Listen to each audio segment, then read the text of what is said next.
राम राम हरे हरे हरे कृष्णा कृष्ण कृष्ण हरे हरे हरे राम राम राम हरे हरे भक्त प्रेमावश क्रियाफल रस नंदगिरी दिनांतिरत राधा कांत सदा पश्यन्तु सूरयः दिवि चक्षुरा ततं तद्विप्रास विपल्यभोजाग्रवाहं तस्मिन्धते विष्णोरित्परमं पदम् कृष्णादिपुरुषः कृष्णपुरुषोत्तमः कृष्णावो कर्मादिमूलं कृष्णः सर्वैकार्यः कृष्णकाश्यं कृतादिशमुख्यप्रभुपूज्यः कृष्णानादिस्तस्मिन् अजान्तर्बाह्येन्मङ्गलं तल्लभते कृते हरे कृष्णा कृष्ण कृष्ण हरे हरे हरे राम राम राम हरे हरे आद्य संस्कारः हरे कृष्णा कृष्ण कृष्ण हरे हरे हरे राम राम राम हरे हरे हरे कृष्णा कृष्ण कृष्ण हरे हरे हरे राम राम राम हरे हरे हरे कृष्णा कृष्ण कृष्ण हरे हरे हरे राम राम हरे हरे शुक्षव संस्कारः हरे कृष्णा कृष्ण कृष्ण हरे हरे हरे राम राम हरे हरे उदकांजलि सलीलः ओम अनंतानुमन्वस्व ओम अच्युतानुमन्वस्व ओम सरस्वती अनुमन्वस्व कृष्णाय गोविंदाय गोपीजनवल्लभाय स्वाहा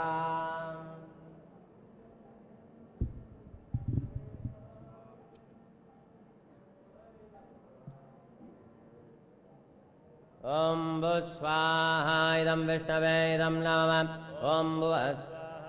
इदं अच्युताय इदं नमः इदं नारायणाय इदं नमः इदं अनंताय इदं नमः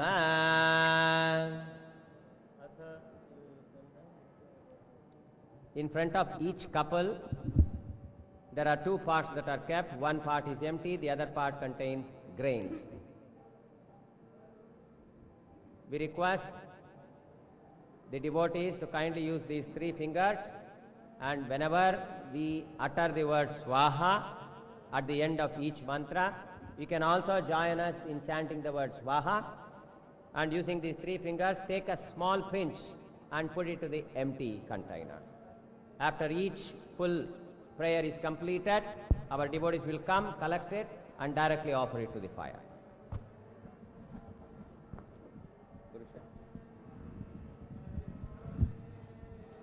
Om Sahasrasesha Purushah Sahasrakshas Sahasrapat Savomim Vishwato Vrutva Atyatishradashangulam Swaha Idam Vishnave idam namama Om Purushaye Vedagam Sarvam Yat bhutam yat cha bhavyam Utamra tattvaseshanah Yadannena tirohati swaha Om etavanasya mahima Atha jayagum chaparujah Padasya vishwabhutani Tripadasyaamrutam divi swaha Am tripadurdhavudait purushah Padasya bhavat punah swaha Om tasmat virada jayatam Viraja adhipurushah Sajato atyaricyatam Ashyad bhumimato purahaswaha Om yat purushena havisha Deva yagnamatanvata वसन्तो अस्यासीदाज्यम् ग्रीष्म इद्मः शरद्धवेः स्वाहा सप्तास्यासन् परिदयः त्रिसप्तः समिदः कृताः देवायद्यज्ञम् तन्वानाः अबध्नन् पुरुषं पशुं स्वाहा ॐ तं यज्ञम् बर्हिषि प्रोक्षन् पुरुषं जातमग्रतः तेन देवायजन्त साध्या ऋषयशये स्वाहा ॐ तस्मात् यज्ञात् सर्वहुतः संवृतं पृषदाज्यम् पशुगश्चागश्चक्रे वायव्यान् अरण्यान् ग्राम्याशये स्वाहा ॐ तस्मात् यज्ञात् सर्वहुतः रजः सामानि जग्निरे छन्दागंसि जग्निरे तस्मात् यजुस्तस्मादजायत स्वाहा तस्मादश्वाजायन्त एके च भयादतः गावो हजग्निरे तस्मात् जाता जावयः स्वाहा ॐ यत्पुरुषं व्यददुः कथिदावकल्पयन् मुखं किमस्य कौ बाहो कावोरपादावुच्यते स्वाहा ब्राह्मणस्य मुखमासीत् बाहोराजन्यकृतः तदस्य यद्वैश्यः पद्भ्यागं शूद्रो जायत स्वाहा चन्द्रमा मनसो जातः चक्षुः सूर्यो अजायत मुखाः नाभ्या आसीदन्तरिक्षगम् शेष्णोद्यौ समवर्तत पद्भ्यां भूमिर्दिशश्रोत्रात् तथा लोकागमकल्पयन् स्वाहा वेदाहमेतं पुरुषं महान्तम् आदित्यवर्णं तमसस्तु पारे सर्वाणि रूपाणि विचित्य धीरः नामानि कृत्वा विवदन्यदास्ते स्वाहा दाता पुरस्ताद्यमुदा जहार शक्रप्रविद्वान् प्रदिशश्च तस्रः तमेवं विद्वानामृत इह भवति नान्यपन्था अयनाय विद्यते स्वाहा यज्ञेन यज्ञमयजन्त देवाः तानि धर्माणि प्रथमान्यासन् ते हनाकं महिमानः सचन्ते यत्र पूर्वे साध्या सन्ति देवाः स्वाहा नारायणाय विद्महे वासुदेवाय धीमहि तन्नो विष्णुः प्रचोदयात् स्वाहा ॐ भस्वाहा इदं विष्णवे इदं नमः ॐ भवस्वाहा इदं अच्युताय इदं नमः ॐ गं स्वस्वाहा इदं नारायणाय इदं नमः ॐ भूर्भुवस्वस्वाहा इदं अनन्ताय इदं नमः हरे Krishna Krishna Krishna Hare Hare Hare Ram Ram Ram Hare Hare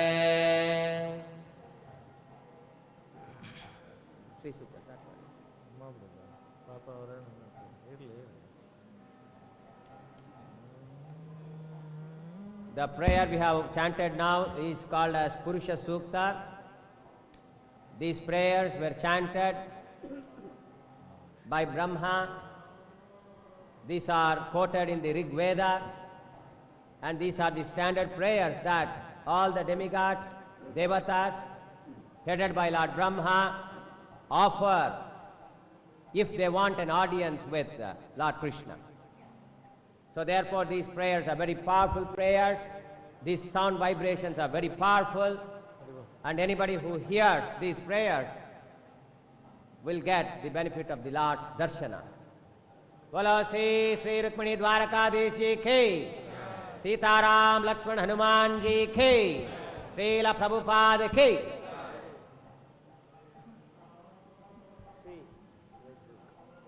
You have to use this. अतः श्री सूक्तः ॐ हिरण्यवर्णां हरिणीं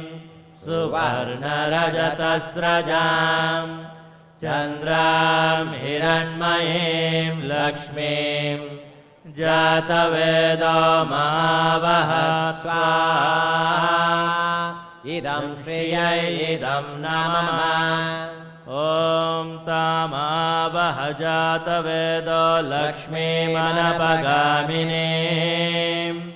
यस्यां हिरण्यं विन्देयं गामश्वं पुरुषानहं स्वाहा अश्वपूर्वां रथमद्यां हस्तिनाथप्रबोधिनीं श्रियं देवीमुपह्वये श्रीर्मां देवी जुषतां स्वाहा कांसोऽस्मितां हिरण्यप्राकारामार्द्रां ज्वलन्तीं तृप्तां तर्पयन्तीं पद्मे स्थितां पद्मवर्णां त्वामिहोपह्वये श्रियं स्वाहा ॐ चन्द्रां प्रभासां यशसा ज्वलन्तीं श्रियं लोके देवजुष्टामुदारां तां पद्मिनीगं शरणमहं प्रपद्ये अलक्ष्मीर्मे नश्यतां त्वां वृणे स्वाहा ओमादित्यवर्णे तपसोऽधिजातो वनस्पतिस्तव वृक्षोऽत बिल्वः तस्य फलानि तपसानुदन्तमायान्तरायश्च बाह्य अलक्ष्मीः स्वाहा ॐमुपैतु मां देवसखः कीर्तिश्च मणिना सह प्रादुर्भूतोऽस्मि राष्ट्रेऽस्मिन् कीर्तिवृद्धिं ददातु मे स्वाहा ॐ क्षुत्पिपासामलां ज्येष्ठामलक्ष्मीं नाशयाम्यहम् अभूतमसमृद्धिं च सर्वां निर्नदमे गृह स्वाहा ॐ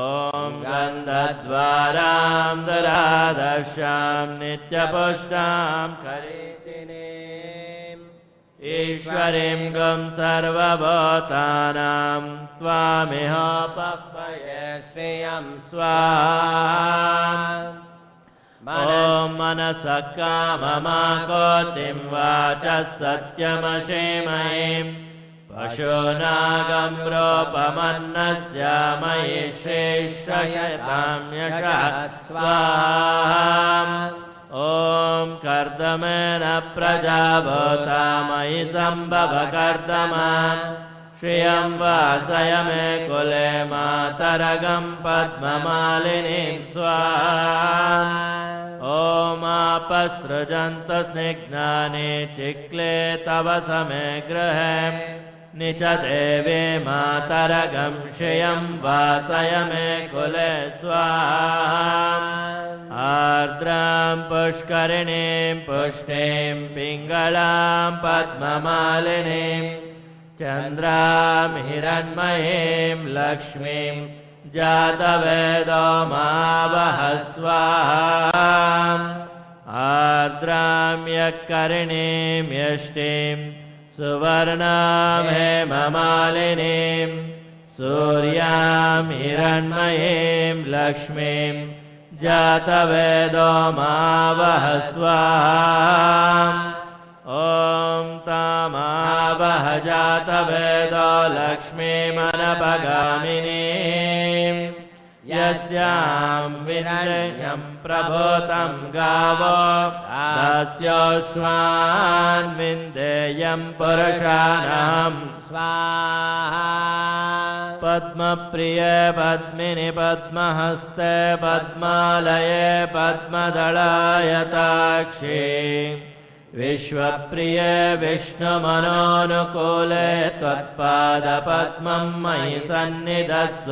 स्वाहा महादेवे च विद्महे विष्णुपत्ने च धीमहि तन्नो लक्ष्मी प्रचोदयात् स्वाहा धनुर्धराय विद्महे सर्वसिद्धे च धीमहि तन्नो धर प्रचोदयात् स्वाहा ॐ स्वाहा इदं विष्णवे इदं नमः ॐ भुवः स्वाहा इदम् अच्युताय इदं नमः ॐ गं स्वस्वाहा इदं नारायणाय इदं नमः ॐ भूर्भुवः स्वस्वाहा इदम् अनन्ताय इदं नमः हरे कृष्णा कृष्ण कृष्ण हरे हरे हरे राम राम राम हरे हरे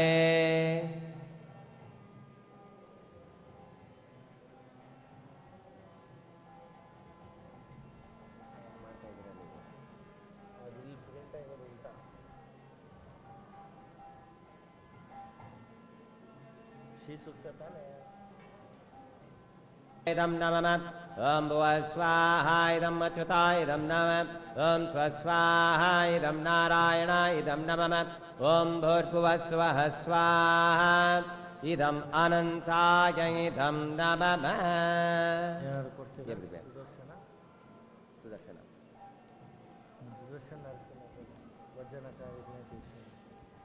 ॐ वज्रनकाय विद्महे तीक्ष्णदंष्ट्राय धीमहि तन्नो नारसिंह प्रचोदयात् स्वाहा इदं नारसिंहाय इदं ॐ नमः वज्रनकाय विद्महे तीक्ष्णदंष्ट्राय धीमहि तन्नो नारसिंह प्रचोदयात् स्वाहा ॐ वज्रनकाय विद्महे तीक्ष्णदंष्ट्राय धीमहि तन्नो नारसिंह प्रचोदयात् स्वाहा ॐ वज्रनकाय विद्महे तीक्ष्णदंष्ट्राय धीमहि तन्नो नारसिंह प्रचोदयात् स्वाहा ॐ वज्रनकाय विद्महे तीक्ष्णदंष्ट्राय धीमहि तन्नो नारसिंह प्रचोदयात् स्वाहा ॐ वज्रनकाय विद्महे तीक्ष्णदंष्ट्राय धीमहि तन्नो नारसिंह प्रचोदयात् स्वाहा ॐ वज्रनकाय विद्महे तीक्ष्णदंष्ट्राय धीमहि तन्नो नारसिंह प्रचोदयात् स्वाहा ॐ वज्रनकाय विद्महे तीक्ष्णदंष्ट्राय धीमहि तन्नो नारसिंह प्रचोदयात् स्वाहा ॐ वज्रनकाय विद्महे तीक्ष्णदंष्ट्राय धीमहि तन्नो नारसिंह प्रचोदयात् स्वाहा ॐ वज्रनकाय विद्महे तीक्ष्णदंष्ट्राय धीमहि तन्नो नारसिंह प्रचोदयात् स्वाहा ॐ वज्रनकाय विद्महे तीक्ष्णदंष्ट्राय धीमहि तन्नो नारसिंह प्रचोदयात् स्वाहा ॐ वज्रनकाय विद्महे तीक्ष्णदंष्ट्राय धीमहि तन्नो नारसिंह प्रचोदयात् स्वाहा ॐ वज्रनकाय विद्महे तीक्ष्णदंष्ट्राय धीमहि तन्नो नारसिंह प्रचोदयात् स्वाहा ॐ वज्रनकाय विद्महे तीक्ष्णदंष्ट्राय धीमहि तन्नो नारसिंह प्रचोदयात् स्वाहा ॐ नमः चक्राय विद्महे हेतुराजाय धीमहि तन्नो सुदर्शन प्रचोदयात् स्वाहा ॐ नमः चक्राय विद्महे हेतुराजाय धीमहि तन्नो सुदर्शन प्रचोदयात् स्वाहा ॐ नमः चक्राय विद्महे हेतुराजाय धीमहि तन्नो सुदर्शन प्रचोदयात् स्वाहा नमः चक्राय विद्महे हेतुराजाय धीमहि तन्नो सुदर्शन प्रचोदयात् स्वाहा नमः चक्राय विद्महे हेतुराजाय धीमहि तन्नो सुदर्शन प्रचोदयात् स्वाहा नमः चक्राय विद्महे हेतुराजाय धीमहि तन्नो सुदर्शन प्रचोदयात् स्वाहा नमः चक्राय विद्महे हेतुराजाय धीमहि तन्नो सुदर्शन प्रचोदयात् स्वाहा नमः चक्राय विद्महे हेतुराजाय धीमहि तन्नो सुदर्शन प्रचोदयात् स्वाहा नमः चक्राय विद्महे हेतुराजाय धीमहि तन्नो सुदर्शन प्रचोदयात् स्वाहा नमः चक्राय विद्महे हेतुराजाय धीमहि तन्नो सुदर्शन प्रचोदयात् स्वाहा नमः चक्राय विद्महे हेतुराजाय धीमहि तन्नो सुदर्शन प्रचोदयात् स्वाहा नमः चक्राय विद्महे हेतुराजाय धीमहि तन्नो सुदर्शन प्रचोदयात् स्वाहा नमः चक्राय विद्महे हेतुराजाय धीमहि तन्नो सुदर्शन प्रचोदयात् स्वाहा इदं परं ज्योतिष इदं नमः ಇದು ನಾಮಾಗ್ನಿನ No. We'll offer some more mantras to Narasimha. Narasimha Now we'll offer a prayer from the Srimad Bhagavatam, again addressing Lord Narasimha, and this is uttered by none other than Prahlada Maharaja himself. This is for praying for the Lord's protection, for cutting off all the various attachments that we may have in this material world, and offering ourselves, surrendering ourselves to the Supreme Personality of Godhead's lotus feet. Namah Bhagavate Narasimhaya, Namastejastejate, Avirbhava, Vajjanaka, Vajjadamshra, Karmachayan, Randaya, Tama, Grajagasa Swaha, Abhayam, Atmane Bhoishtaha, Om Shrau Namah, Ugram Vedam Mahavisham, Jvalantam Sarvatomukam, Narasimha Vishanam Bhadram Mrityornamamyam Swaha Idam Narasimhaya Idam Namah Om Namah Bhagavate Narasimhaya Namastejastejase Avirbhava Vajjanaka Vajjadamsha Karmachayan Randaya Tamo Grajagasa Swaha Abhayam Atmane Bhoishtaha Om Shrau Namah Ugram Vedam Mahavisham Jvalantam Sarvatomukam Narasimham Vishanam Bhadram Mrityornamamyam Swaha Om Namah Bhagavate Narasimhaya Namastejastejase Avirbhava Vajjanaka Vajjadamsha Karmachayan Randaya Tamo Grajagasa Swaha Abhayam Atmane Bhoishtaha Om Shrau Namah Ugram Vedam Mahavisham Jvalantam Sarvatomukam Narasimham Vishanam Bhadram Mrityornamamyam Swaha Om Namah Bhagavate Narasimhaya Namastejastejase Avirbhava Vajjanaka Vajjadamshra Karmachayan Randaya Tamo Grajagasa Swaha Abhayam Atmane Bhoishtaha Om Shrau Namah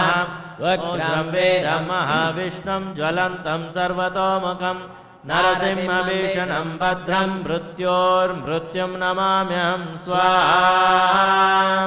Om Namah Bhagavate Narasimhaya Namastejastejase Avirbhava Vajjanaka Vajjadamshra Karmachayan Randaya Tamo Grajagasa Swaha Abhayam Atmane Bhoishtaha Om Shrau Namah Ugram Vedam Mahavishnam Jvalantam Sarvatomukam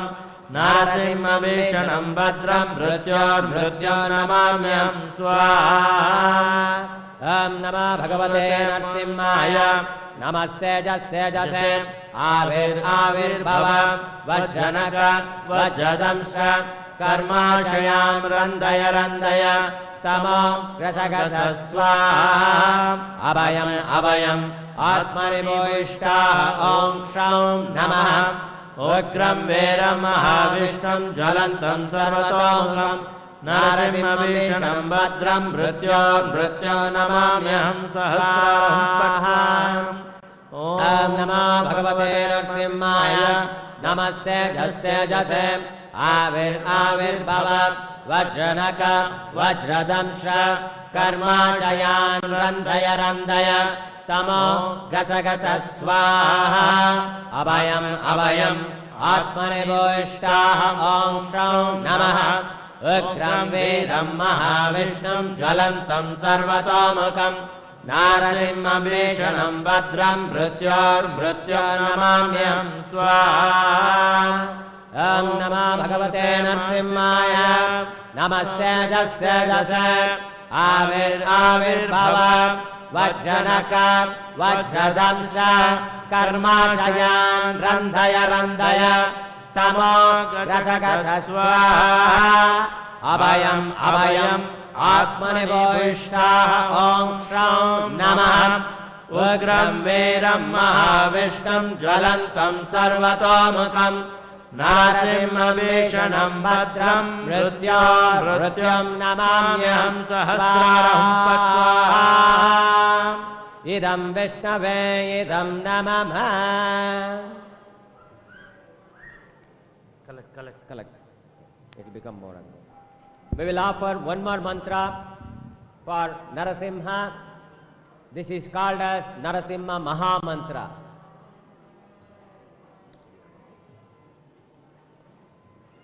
Om Namah Bhagavate Shri Mahanarsimhaya Damshakaralavadanaaya Ghora Rupaya Vajjanakaya Vajjanamaline Mama Vignan Pacha Pacha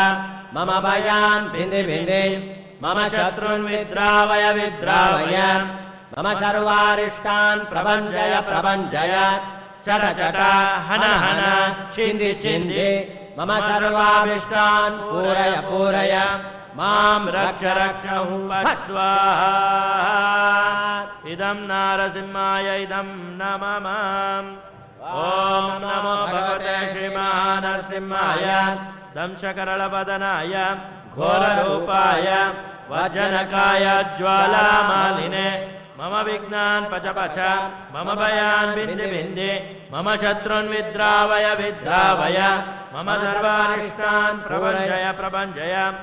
Chata Chata Hana Hana Chindi Chindi Mama Sarvabhishtan Puraya Puraya Mam Raksha Raksha Pat Swaha Om Namah Bhagavate Shri Mahanarsimhaya Damshakaralavadhanaya Ghorarupaya Vajjanakaya Jwalamaline Mama Vignan Pacha Pacha Mama Bayan Bindi Bindi Mama Shatrun Vidravaya Vidravaya Mama Sarvarishtan Prabhanjaya Prabhanjaya Chata Chata Hana Hana Chindi Chindi Mama Sarvabhishtan Puraya Puraya Mam Raksha Raksha Pat Swaha Om Namah Bhagavate Shri Mahanarsimhaya Damshakaralavadhanaya Ghora Rupaya Vajjanakaya Jwalamaline Mama Vignan Pacha Pacha Mama Bayan Bindi Bindi Mama Shatrun Vidravaya Vidravaya Mama Sarvarishtan Prabhanjaya Prabhanjaya Chata Chata Hana Hana Chindi Chindi Mama Sarvabhishtan Puraya Puraya Mam Raksha Raksha Pat Swaha Om Namah Bhagavate Shri Mahanarsimhaya Damshakaralavadhanaya Ghorarupaya Vajjanakaya Jwalamaline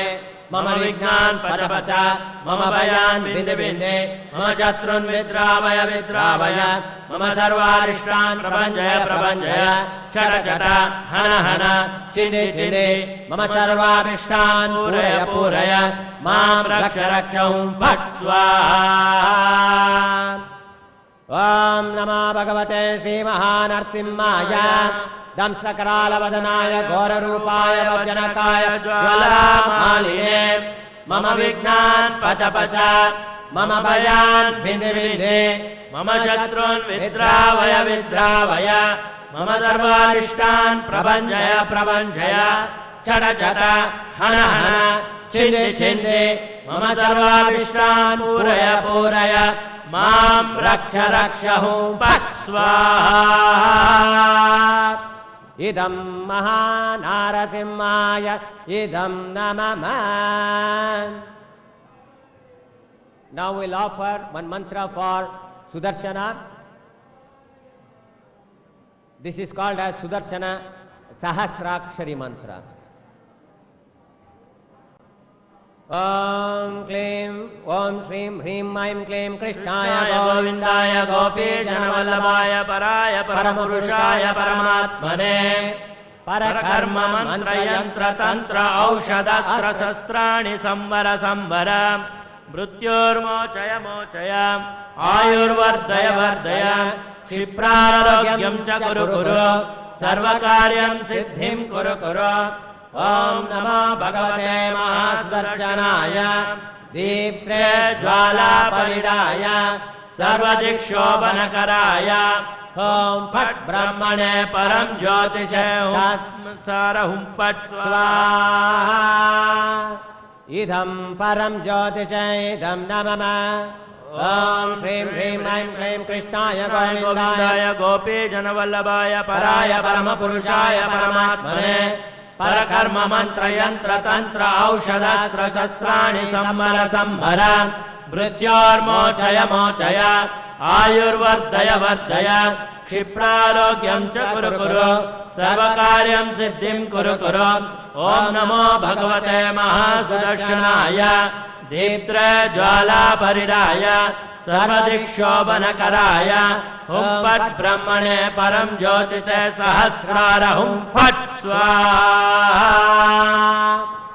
ओम श्रीं ह्रीं ऐं क्लीं कृष्णाय गोविंदाय गोपी जनवल्लभाय पराय परमपुरुषाय परमात्मने परकर्म मंत्र यंत्र तंत्र औषधस्त्र शस्त्राणि संवर संवर मृत्योर्मोचय मोचय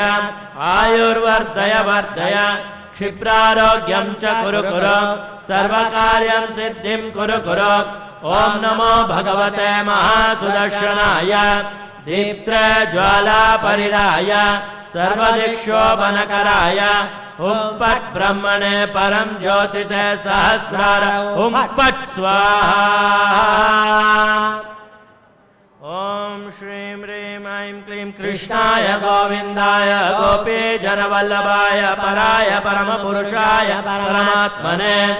परकर्म मंत्र यंत्र तंत्र औषधस्त्र शस्त्राणि संवर संवर मृत्योर्मोचय मोचय आयुर्वर्धय वर्धय क्षिप्रारोग्यं च कुरु कुरु सर्वकार्यं सिद्धिं कुरु कुरु. ओम नमो भगवते महासुदर्शनाय दीप्ते ज्वालापरिडाय सर्वदिक्षोभनकराय हुं फट् ब्रह्मणे सहस्रार हुं फट् स्वाहा. ओम श्रीं ह्रीं ऐं क्लीं कृष्णाय गोविंदाय गोपी जनवल्लभाय पराय परमपुरुषाय परमात्मने परकर्म मंत्र यंत्र तंत्र औषधस्त्र शस्त्राणि संवर संवर मृत्योर्मोचय मोचय आयुर्वर्धय वर्धय क्षिप्रारोग्यं च कुरु कुरु सर्वकार्यं सिद्धिं कुरु कुरु. ओम नमो भगवते महासुदर्शनाय दीप्ते ज्वालापरिडाय सर्वदिक्षोभनकराय ओम फट् ब्रह्मण परम ज्योतिषे सहस्रार हुं फट् स्वाहा. ओम श्रीं ह्रीं ऐं क्लीं कृष्णाय गोविंदाय गोपी जनवल्लभाय पराय परमपुरुषाय परमात्मने परकर्म मंत्र यंत्र तंत्र औषधस्त्र शस्त्राणि संवर संवर मृत्योर्मोचय मोचय आयुर्वर्धय वर्धय क्षिप्रारोग्यं च कुरु कुरु सर्वकार्यं सिद्धिं कुरु कुरु. ओम नमो भगवते महासुदर्शनाय दीप्ते ज्वालापरिडाय सर्वदिक्षोभनकराय हुं फट् ब्रह्मणे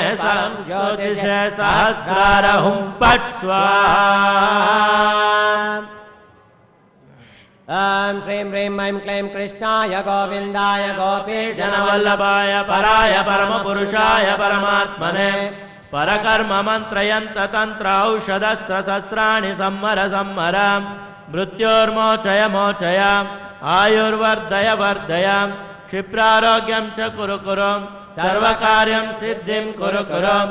ओम नमो भगवते महासुदर्शनाय दीप्ते ज्वालापरिडाय सर्वदिक्षोभनकराय ॐ फट् ब्रह्मणे परं ज्योतिषे सहस्रारहुं फट् स्वाहा इदं सुदर्शनाय इदं नमः ॐ भुस्वाहा इदं विष्णवे इदं नमः ॐ भुवस्वाहा इदं अच्युताय इदं नमः ॐ स्वस्वाहा इदं नारायणाय इदं नमः ॐ भूर्भुवस्वः स्वाहा इदम् अनन्ताय इदं नमः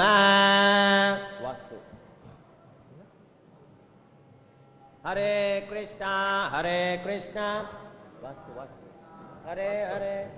हरे Ram Ram Ram Hare Hare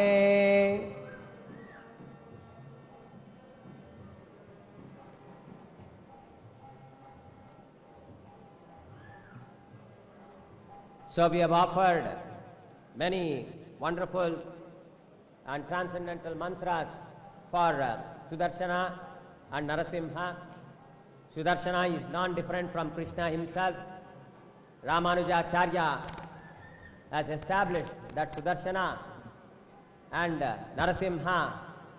are one and the same. If Sudarshana is available in the front, Narasimha is at the back. If Sudarshana is at the back, Narasimha is at the front. Sudarshana is a very wonderful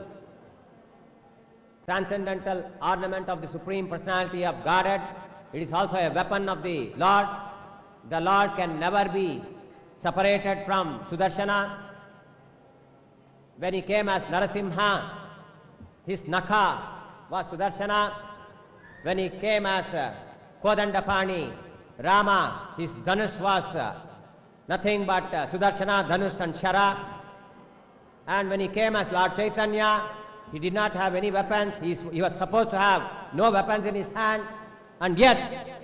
during the Jagai Madai episode, he immediately called Sudarshana and he made Sparsha of Sudarshana. So in this way, Sudarshana can cut through every obstacle because he is the Supreme Personality of Godhead himself. Now we will be offering a prayer for Vastu Purusha, for glorifying him, for begging for his support, encouragement and protection, to offer our services to Sri Sri Sitaram Lakshman Hanuman and Sri Sri Rukmini Dwarakadisha. ॐ वास्तोष्पते प्रतिजानि अस्मान् स्ववेशनमिव भवानः यद्वेमहे प्रतितन्नो जुषुष्वशन्नायेदिद्विपदे चतुष्पदे स्वाहा इदं वास्तुनाथाय इदं नमः ॐ वास्तोष्पते प्रतिजानि अस्मान् स्ववेशनमिव भवानः यद्वेमहे प्रतितन्नो जुषुष्वशन्नायेदिद्विपदे चतुष्पदे स्वाहा इदं वास्तुराजाय ॐ वास्तोष्पते शक्मया सघं सन्दते सक्षीमहिरन्मया गातुमत्यवक्षेम यूतं योगं वरुणो योऽयं पात स्वस्ति विश्वदानः स्वाहा इदं वास्तुनाथाय इदं नमः वास्तोष्पते शक्मया सघं सन्दते सक्षीमहिरन्मया गातुमत्या अवक्षेम यूतयोगें वरुणो योऽयं पात स्वस्ति विश्वदानः स्वाहा इदं वास्तुराजाय इदं ॐ नमः वास्तोष्पते प्रतरणो न यधि गोभिरश्वेभिरिन्दो अजारसस्ते सख्ये स्यामपि ते वपुत्रान् प्रतिनो जुषस्व स्वाहा इदं वास्तुनाथाय इदं ॐ वास्तोष्पते प्रतरणो न यधि गोभिरश्वेभिरिन्दो अजारसस्ते सख्ये स्यामपि ते वपुत्रान् प्रतिनो जुषस्व स्वाहा इदं वास्तुराजाय इदं नमः अमिवाह वास्तोष्पते विश्वरूपाण्या विशंसकासु सेवयेदि न स्वाहा इदं वास्तुनाथाय इदं नमः अमिवाह वास्तोष्पते विश्वरूपाण्या विशंसकासु सेवयेदि न स्वाहा इदं वास्तुराजाय इदं नमः ॐ नमो भगवते वास्तुपुरुषाय स्वाहा इदं वास्तुराजाय इदं ॐ नमो नमः भगवते वास्तुपुरुषाय स्वाहा इदं वास्तुराजाय इदं ॐ नमः नमो भगवते वास्तुपुरुषाय स्वाहा इदं वास्तुनाथाय इदं ॐ नमो नमः भगवते वास्तुपुरुषाय स्वाहा इदं वास्तुनाथाय इदं ॐ नमो नमः भगवते वास्तुपुरुषाय स्वाहा इदं वास्तुनाथाय ॐ इदं नमो नमः भगवते वास्तुपुरुषाय स्वाहा